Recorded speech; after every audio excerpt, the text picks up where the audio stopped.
愚人众执行官的前3喜可能都有修改世界树的能力。今天是一起脑洞，我是提瓦特地理。在仆人的传说任务中，仆人向我们诉说了自己血脉的特殊能力，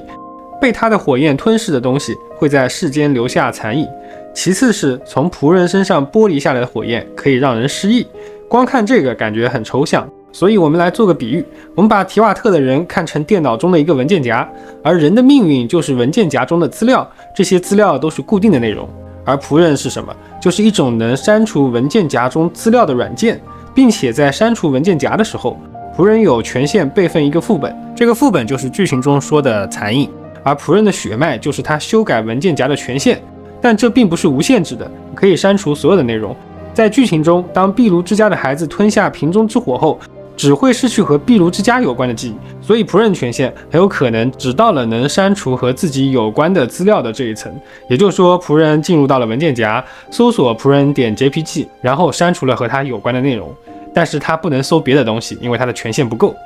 而愚人众执行官的排位并不是只看武力，不然公子就不会是末喜，而已知仆人是第4喜。那么假如说席位是按照能影响世界树的能力来排的呢？你看博士是第3喜，是一个能制作自己切片的人，那么他可能拥有在提瓦特根目录下新建文件夹的能力，但是新建的文件夹只能是含有自己标签的文件夹，这就是他的权限。闪兵在成神之后进入世界树企图修改过去，但他获得的权限并不能修改所有的文件夹，所以他删除了自己的文件夹，这导致了其他调用伞兵文件夹的软件报错，所以世界树通过修复功能重新链接了新的内容，让其他软件能正常的运行。而魔女恩说过，想要撼动提瓦特的命运，神明尚有微小的可能。这是不是说明神明其实都握有一定的权限，但这个权限的等级可能很低，只能改变一部分的内容。比如七神都有自己国家文件夹的部分操作权限，雷神可以降下雷暴，封锁到期，那就相当于他给到期的文件夹上了一个密码，拒绝访客。